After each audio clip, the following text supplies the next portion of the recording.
Kapag nadapa ka, bumangon ka. Ipakita mo na hindi sa lahat ng pagkakataon tama ang sinasabi nila. I-talk to Papa na.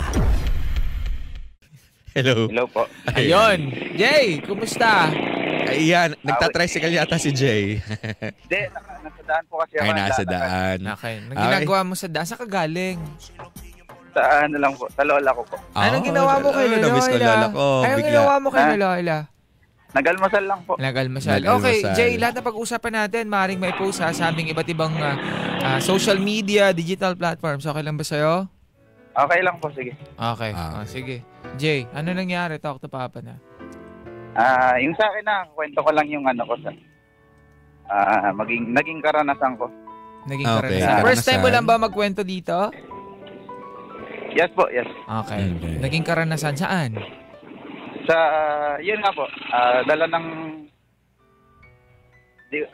po ng kahirapan, ganyan. Dala ng kahirapan. Okay. Sige, simulan natin. Paano mo gustong simulan ng iyong kwento? So, yun nga po, nakagraduate po kasi ako ng high school. Mhm. 2014. Okay. Tapos? And dahil nga po sa, yun nga, gusto ko mag-college, hindi naman po ako makapag-college dahil, yun nga, kulang at kapos nga Sa financial. Mm-mm. So, nag-start po ako dyan is, nag-apply po ako sa isang fast food chain. Mhm. And, yun nga, dahil nakatikim na ng pera, nakakahawak na ng pera, Mhm. kumbaga parang nasa isip ko na, ayoko nang mag-aral ulit. Ganyan. Oh.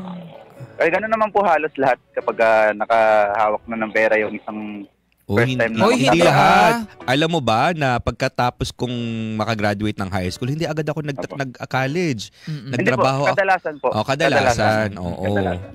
Hindi pala lahat, sorry. Mm-mm. Okay. So, tapos? Alam niyo naman po kapag trabaho, minsan ulit-ulit yung ginagawa natin, yung daily routine natin. Oo, Ganyan. tapos? Oo. Ganun naman talaga. So, Oo. dumating sa point na sabi ko, parang ayoko naman ng hanggang dito na lang. Oh. So gusto mo Kasi iba naman. broken family po kasi ako. Broken family ako. Yung Naghiwalay mama ang ko parents kasi. mo? Oo. Yung mama ko kasi is, ayun, nag-ibang asawa. Aw. Tapos, ganun din si papa ko. So, paano ka? Like, sino ang nag-alaga So, sa... anim Ilan kayo po magkakapatid? Ilan kayo? 6 po kami. Anim. Paano? Sino Ako nag-alaga yung- sa inyo? Ako po yung panganay. So, yung lola ko po yung nag-alaga sa amin. Okay. So, napaka-thankful po kasi nandyan po yung gabay ni lola. Tama. Thank you, So, Lola. thankful din ako kasi, ewan ko lang po kung sa ibang kagaya ko lang, wala po akong bisyo. Kahit na sigarilyo at alak, hindi po. Okay. As in, wala talaga. Siguro, Okay. ano lang, is yung laro ng ML. Pero hindi naman po ako ganun ka-addict. Okay. Like, pamatay oras lang ganyan. Oo, sige, Papa Johan, adik yan. Hoy! Charot sa ML. Hindi Charot. Epic pa lang ako eh. Ha?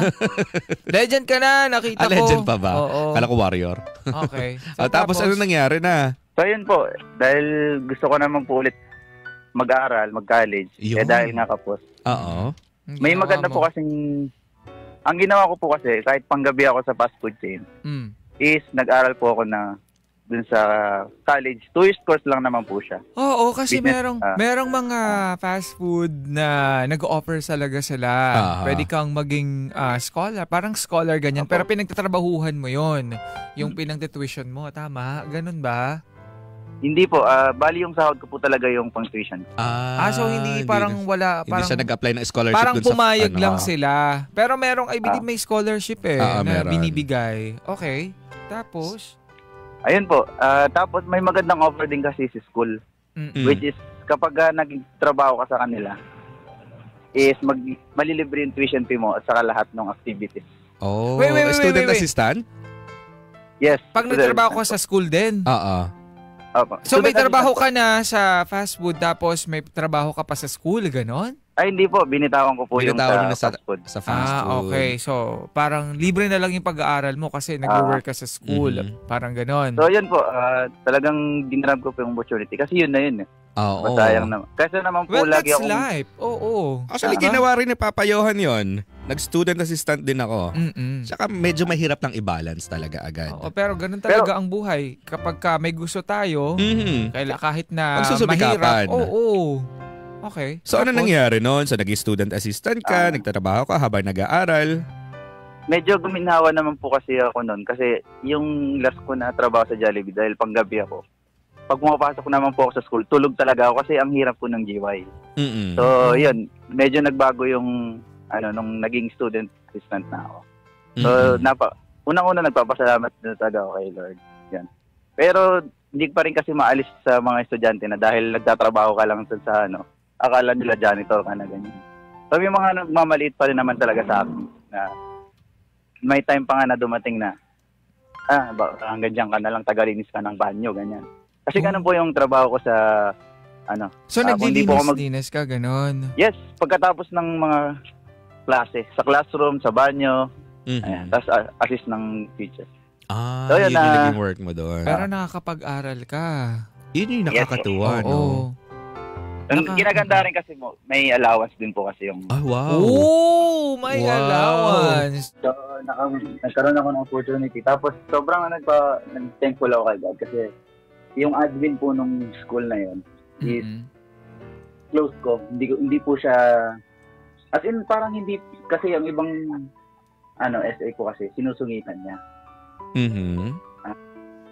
Kasi naano ko na yung anak niya po pala, kamukha ko pala, kaya pala ganun na parang magaan ko yung loob niya sa akin. Kumbaga parang naging anak-anakan ka. Oo, parang ganun. That's nice. Okay, tapos? Siyempre nagulat po ako nung pinakita niya sa akin yung anak niya. Kamukha ko nga naman po talaga. Kaya, ayun, thankful talaga ako kay God. That was At meron kang kamukha. Thankful ka kasi meron kang kamukha. Para kayo pinagbigat na bunga ng ng sayote. Buko. Sayote. Okay. So tapos anong nangyari noon? Okay yung iyong pag-work at pag-aaral? Opo, yun po. Nakagraduate na rin po ako noong 2017. Wow! Congratulations! Ooh! Like katulad sinabi mo kanina, like merong mga parang nambubuli sa'yo sa school before? Anong mga ginagawa nila? Yun po kasi dahil sa akin kasi yung crush niya po kasi nililig sa akin. Kaya naiinis na siguro, kaya ganun po yung mga sinabi niya sa akin na ganyan ka na lang, tagalinis ka na lang ng banyo. Pero sa akin bilang professional naman na or hindi ko naman sinasabing mature, pero hindi ko na lang po pinapatulan. Tama. Kasi minsan, alam mo, yung mga ganong salita, siya yung mas magpapatatag sa atin eh. Siya yung parang ginagamit natin as fuel na maging inspirasyon natin na, kung ginaganyan mo ko ngayon, hindi, papatunayan ko. Yeah. Hindi lang sa'yo, lalong-lalo na sa sarili ko, na maiahon ko yung sarili ko. Sisipagan ko pa. Yeah. Diba? Kumbaga, take it as an opportunity to grow. Oo. To become better. Hindi yung parang kapag nasabihan ka, parang nandun ka lang sa sulok, nagbumukmuk ka. Yun yung sobrang iba affected ka. Iba yung take nila eh. Oo, sirang-sira ka na. Hindi ganun. Diba? So, ganun ba yung ginawa mo? Actually, dahil bilang tao, siyempre, masasaktan talaga ako. Minsan nga, dahil nga tao ka, yung anxiety din baka hanggang dito na nga. Pero, siyempre, tuloy pa rin kahit na ganun yung... Hindi pa rin sasagi talaga sa isip ko na baka nga ganito kasi wala naman akong suporta sa magulang na ako lang. Dahil bilang tao, talagang madedepress ka rin. Lalo na kapag may time na yung isang problema, pumatang ka sa isang problema,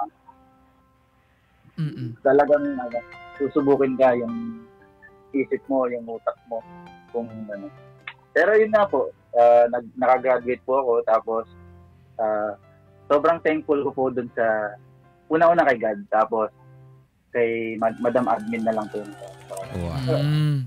Kumusta na yung mga kapatid mo? 6 kayo, pang ilan ka nga? Panganay po ako. Panganay. Nasan yung iba mo mga kapatid? Si asawa na po kasi. Asawa na. Asawa na. Lahat sila? Yung tatlo po. Okay. Tapos yung isa po nag-aaral. Kaya lang po nakabuntis kasi siya. Ano na? Nakabuntis. Ako nakabuntis po. Oo. Girlfriend naman niya po yung nabuntis niya. Okay. Pero ano ba, kumbaga parang hindi mo ba itinuloy na ng 4 years yung iyong kurso? hindi ko na po na tuloy. Kasi yun, hindi na kaya. Tapos, kailangan ko na rin po talaga magtrabaho. Full-time sa trabaho na. Okay. So, yun po, dahil nga fresh grad ako, so, ang mga office, office na kailangan na staff. So, kailangan lagi nila na experience. Gano'n naman po kasi sa halos sa So, nagpapasalamat ako kasi yung naging trabaho ko po bilang sa airline catering po kasi ako nagtrabaho. Pero sa airline catering po. Airline catering. So, food? Yes po. Okay. Sa pinakamapapa po ako, kumbaga ang general worker po ako. So, po ako doon? Inventory management po ako. Ano? Inventory management po yung naging position ko. Inventory management. So, nag-i-inventory ng mga ng mga supplies. Ganon. Yes po. Opo. Okay. Ayun nga po, dahil nga rin sa unang-una nagpapasalamat ako kay God kasi siya yung nagbibigay ng sa akin lakas. Tapos, kung ano po yung kaalaman ko, sa kanya rin galing. Kaya yun po, nagkaroon po ako ng posisyon bilang sa 4 years ko na sa trabaho. Ngayon po. Na-promote ka? Yes po. Oo. Ano nang title mo ngayon? Naging foreman po ako. Foreman banded custodian na po ako. Foreman? Banded custodian. Custodian. Oo. Yun na lang. Di ko naintindihan yung second eh. Congratulations. Oo. At saka lumaki yung sweldo, nadagdagan. Ay! Mabuti naman! Ilan 6 digits? Hindi naman. Naging regular na rin po ako. Yun yung masarap na pakiramdam. No? Regular sa trabaho, tapos medyo mas... Saka, yung lumaki yung sweldo. Kasi merong mga nagtatrabaho na na-promote pero yung sweldo ganun pa din. Patanggal ako ng loudspeaker, Jay. Alisin ko po yung headset. Handset lang. Kasi medyo hindi maganda yung dating sa amin eh. Ayan po. Okay na po. Ayan, okay na. So, malaki na yung sweldo. So, pwede na mag-asawa. So, pwede bubuhay na ng pamilya yan. Hindi pa po. Ayoko pa po. Okay. Ayaw pa. It's okay. Nakikita ko yung mga kapatid ko. Pag at saka, support muna, no? Ilan taong ka na ba? 27 po. 27. Bata pa naman. Kasing edad lang tayo. Matanda ka pala sa akin ng 1 taon. Okay. Tapos? Ayun po. Dahil na rin sa current work ko ngayon, nag-enhance po kasi yung talagang skills ko sa inventory. Wow. Tapos? And ngayon po kasi, nag-aasikaso na po ako for seaman. For seaman po. For seaman. Ang inaasikaso mo ay seaman's book. Requirements na lang po pala. Requirements. Para, what are you planning ba? Kasi pwede rin siya magtrabaho yung mga ship na So, hindi ka na sa airlines. Parang ka naman, sa barko ka naman, ganon. Kumbaga, hired na po ako sa isang cruise ship. Tapos So, dun, parang inventory pa din yung gagawin mo, something like that. Storekeeper po. Yes. Storekeeper. Kasi may mga stores din naman dun eh. Social naman siguro. Siguro social yung yung cruise ship na mapapasukan mo. Oo. Bali may flight na po kasi ako August 17. Ay, malapit na. Congratulations. Yun yung masarap sa pakiramdam mo. Tapos ano nangyari na? Nag-aasikaso ka na ngayon ng requirements mo. Paano yun? Paano iwanan mo yung trabaho mo? Lumaki na yung sweldo mo dyan. Pero nag-resign na po ako. Kasi mas malaki yata yung nag-render. Nag-render na lang po. So magkano mas malaki yung sweldohin mo dyan sa lilipatan mo, syempre. 6 digits yan. Ay, talaga?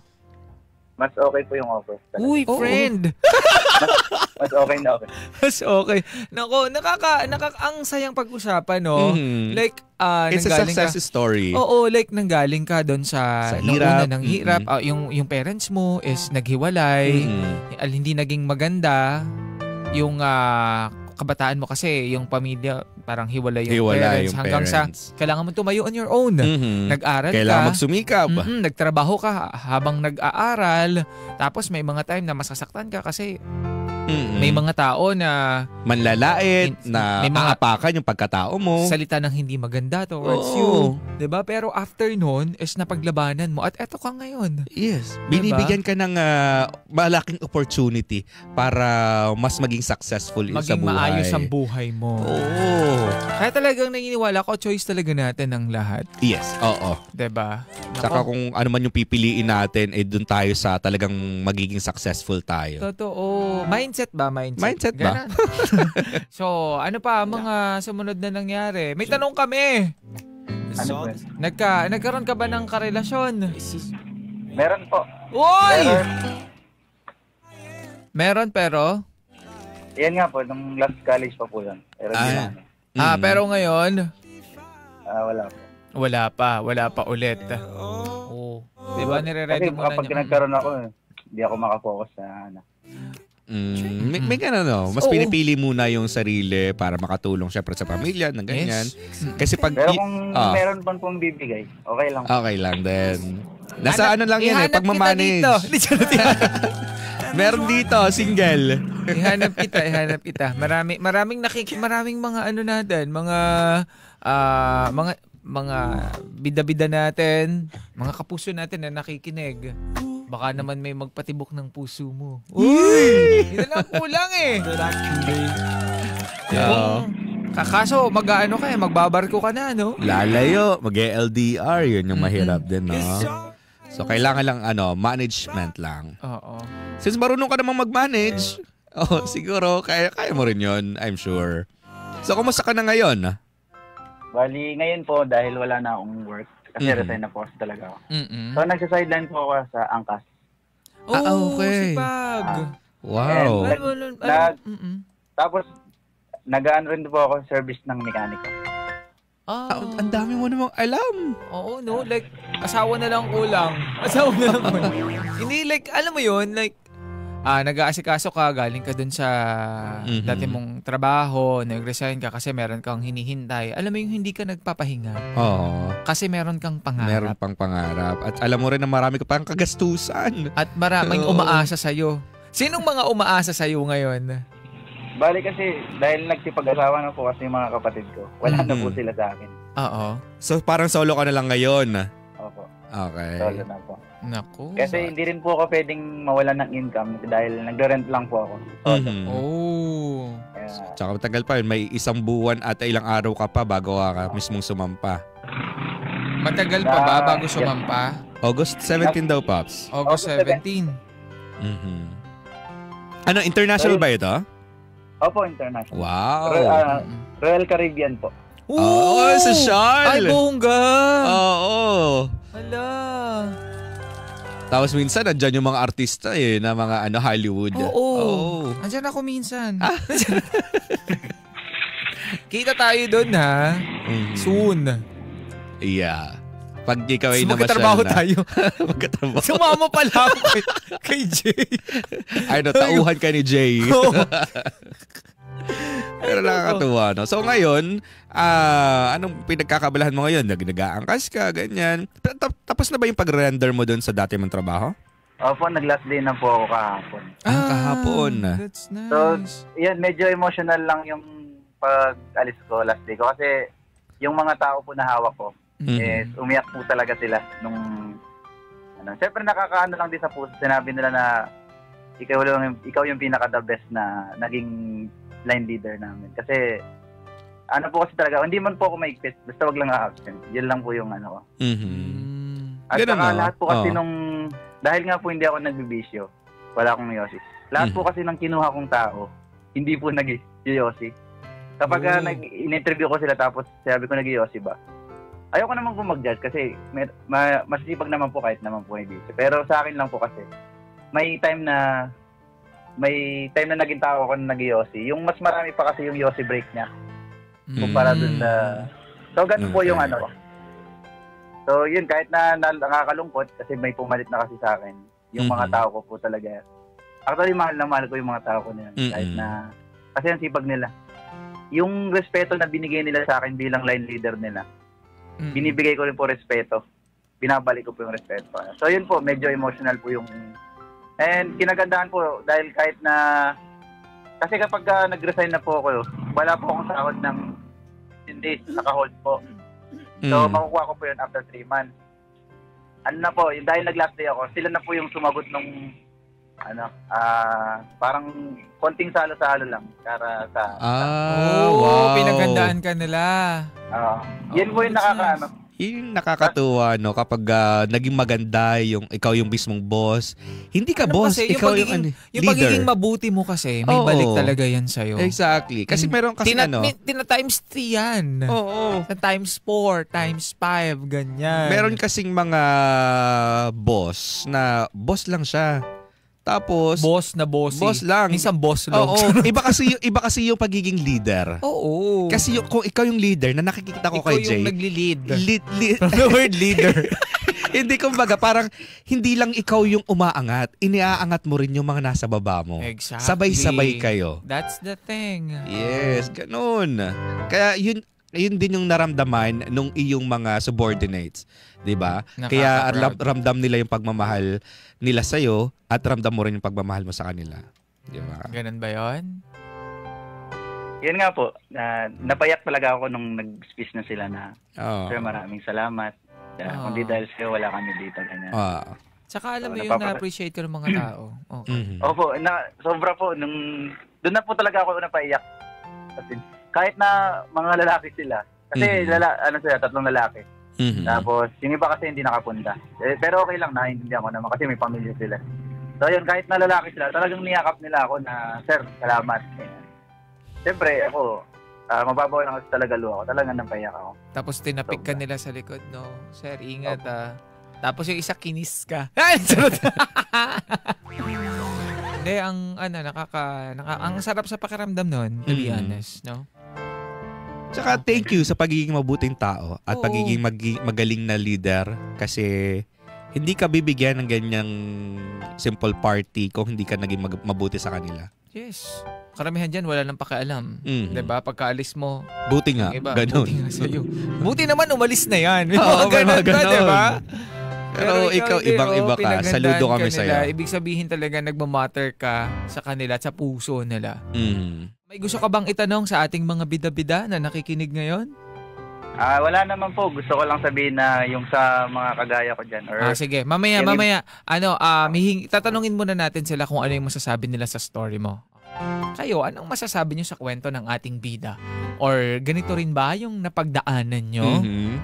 Ang sarap lang makarinig ng mga ganitong story. Diba? Inspiring. Tapos parang magugulat ka, maiisip mo na lang na, dapat pala sipagan ko pa. Dapat pala maging mabuti akong tao.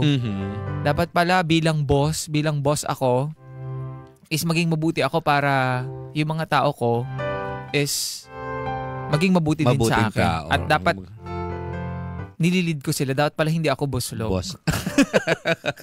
Kasi marami naman kasi tayong mga kabarangay na yung iba mga nagre-resign hindi dahil sa ayaw nila yung trabaho. Kasi dahil ayaw nila dun sa environment. Yun. Diba? Ayaw nila sa mga katrabaho nila. Sa mismong management. Tapos parang power tripping yung mga boss. May mga ganun minsan. Madalas. Kaya mas maganda gabayan natin yung ating mga empleyado. Ituring natin silang mga kabarangay natin, mga pamilya natin. Totoo. Nagsipag. May pangarap. At nagsumikap. Yes. Nako mga kapuso, ano nga ba ang masasabi nyo sa kanyang story? Nako, sabi dito ni Yel, ang ganda ng story mo kuya, blessed na blessed ka ni God. Sana makahanap ka ng girl na katulad mo, masipag at madiskarte sa buhay. Huwag yung ganda lang at may bisyo. Sayang mga nasimulan mo. Ayun yung maganda, no, na makahanap ka rin talaga ng isang tao na katulad mo, na madiskarte, na masipag sa buhay, at saka na na parang parehas kayo mag-grow sa isa't isa. Yung hihilahan yung isa't isa para pataas. True. No, kasi kung halimbawa kung makakita ka ng isang tao, kaso sisiraan ka lang din pala, masisira lang yung buhay mo. Focus tayo sa goal. Focus sa goal at focus sa success ng inyong buhay. Oo. Sabi ni Pinky, relate po ako sa kwento ni Caller. SA din po kasi yung anak ko sa school dahil kamukha din ng anak niya, yung admin. Kaya napapalapit din siya gusto na sa anak ko at now graduate na po siya at nag-work din bilang HR sa HR department po siya. 1 year na po siya sa July now. Ooh. Wow, nakakatuwa. Tas may nakaka-relate din talaga, no? Oo. At very inspiring naman kasi ang kwento ng ating bida. Ano pa ang sabi dito ng ating mga bida-bida? Ang sabi dito, sige, taas pa. Nabasa ko na yan. Eto, taas pa. Yan. Sabi dito, ni baba. Baba mo pa, baba. Pinakabababi. Ayun, yan. Ito, process pa lang po yung sa akin, pero salamat kay caller. Na-motivate niya ako in many ways. Hindi sapat na gusto mo lang. Dapat talaga may kasamang aksyon. Totoo yun! Yun yung tama. Uy! Kasi kapag basta iniisip lang natin, wala mangyayari kung hindi natin aaksyonan. One step at a time. Minsan Saka, kasi akala natin, yung pray ka ng pray pero hindi ka naman kumikilos. Oo. Tandaan po, nasa Diyos ang awa, nasa tao ang gawa. diba? So sa lahat po na gusto nating mangyari sa buhay natin, dapat po pinagtatrabahuhan natin yan. Saka parang ang iniisip kasi ng tao na gusto maging successful sa buhay, yung mabilisan. Oo, wala pong ganun. May mga pagkakataon po talaga na dahan-dahan, unti-unti, pero umuusad. Sa unti-unti na yun, nag-grow ka. Yes. Kasi ang gusto nila, di ba yung parang sa hagdan, na konting baitang lang yung aakyatin mo, pero may hirapan ka. Sobrang hirap umakyat. Yes. Pero yung unti-unti na pag-akyat mo, pero madali para sa'yo. Di ba? True. At least makakarating ka nang hindi ka napapagod masyado. Yes. Si Marlene, ang sabi niya, yung anak ko ganyan din ginagawa niya. Aral lang siya at ang sabi niya sa akin, mamatiis lang. Mahaba lang talaga na pagtitiis siya lang nag-work para sa pag-aaral niya. Oo, diba? Tsaka nakakatuwa. Tsaka alam mo yun, hindi naging hadlang na naghiwalay yung parents niya. Na nasa lola siya. Talagang yung pagsusumikap is nandoon. Hindi katulad ng iba na kasi naghiwalay daw yung parents kaya nagrebelde. Pero hindi. Yung ating bida is alam niya kung anong daan yung tatahakin niya. Tamang daan. Ang nakakatuwa dito, kahit na nawalan siya ng trabaho ngayon kasi tapos na yung pinakang trabaho niya, nag-render na siya ng ilang taon din. Hindi natapos doon yung pagsusumikap niya dahil up until now may trabaho pa. Trabaho, diba, nagsusumikap. Habang naghihintay nung mga requirements na inaasikaso niya.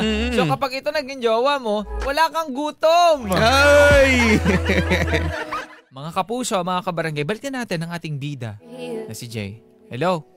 Pare Koy. Hello po. Grabe. Natuwa yung ating mga bida-bida sa iyong kwento. Very inspiring daw yung story mo. Anong masasabi mo doon? Yun lang po yung ko. Bali kahit nakakahiya man. Kasi nilakasan ko lang talaga yung loob ko para lang i-share yung dito sa kwento. Actually, yung kwento mo, hindi siya kahiya-hiya. Oo, kasi sobrang alam nakaka-inspire. Maraming tao ang may kailangan ng ganito, especially sa mga kabataan na nakikinig ngayon na minsan parang sa hirap ng buhay gusto na lang sumuko, 'di ba? Napapariwara. Ayaw na lang kumilos. Pero kapag napakinggan nila na merong mga ganito, makakaisip sila, lalawak yung pag-iisip nila at kumilos sila. Oo. Kaya rin pala. Kung kaya ni Kuya Jay, kaya rin din. Parang ganun Hindi siya ikinakahiya yung kwento mo. Lalo siyang dapat na ipagkalat, ipagsabi, ipaglantaran yung iyong kwento kasi sobrang nakaka-inspire. At maraming salamat kasi I know na marami sa ating mga listeners ang na-inspire sa iyong kwento. Kaya salamat, Jay. Kaya, Jay, alam mo na, kapag nakaluwag-luwag ka. Oo, balikan mo kami ha. Charot lang. Siyempre, laging merong panibagong simula. Katulad mo, 'di ba? Like, umalis ka sa trabaho mo, tapos mag-start ka na naman ng panibago. Ang tanging masasabi namin ay good luck. At naniniwala naman kami sa iyo na kakayanin mo yan. Ang dami mo ng mga pagsubok na pinagdaanan pero nilalampasan at kinakaya mo. Tsaka I know rin naman na Jay na meron pa ang darating na mga pagsubok pero pilitin mong kayanin at alam kong kaya mo yan. True. At dun sa babae na darating sa buhay mo, sana'y katulad mo rin kasi ma-attract mo naman yan. Naniniwala ako na ganun yun eh. Like kung anong ugali meron ka, ma-attract mo yun. Sila yung mga magiging mga tao sa paligid mo. Magiging katulad mo din. Tsaka malay mo, makita mo pala dun sa cruise ship na yun. Hala. Di ba? Doon pala. Yung true love mo. Afam pala. Oo. Diba? Okay. May nakikinig ngayon, Jay, na katulad mo noon na nangarap. Ano ang gusto mong sabihin sa kanya? Yun po. Actually, gusto ko lang talagang ikwento lahat. Para, yun nga, mapa-inspired yung mga makikinig. Kasi, kagaya ko na dito lang galing, na hindi lang pwede hanggang dito. Yes, nandun tayo na talagang madedepress ka bilang tao. Pero, dapat may kaya tayong abutin at kakayaning abutin. At pag naabot mo naman, siyempre, kailangan mo pasalamat ka unang-una kay Lord. Kasi, siya naman talaga yung kalakasan natin sa mga bawat pagsubok na nararanasan natin. Tapos yung mga tao na nandyan para sa'yo, diba? Kung kaya mo nang tulungan sila ngayon, kung sila naman, ikaw naman, kumbaga babawi ka naman. Hindi lang para sa sarili mo, kundi para sa mga nandyan para sa'yo. So tuloy lang, hindi tayo pwedeng sumuko. Nandyan yan. Yan lang po. Kung sila naman, ikaw naman, kumbaga babawi ka naman. Hindi lang para sa sarili mo, kundi para sa mga nandyan para sa'yo. So tuloy lang, hindi tayo pwedeng sumuko. Nandyan yan. Yan lang po. Barangay LS 97.1 Forever Number 1.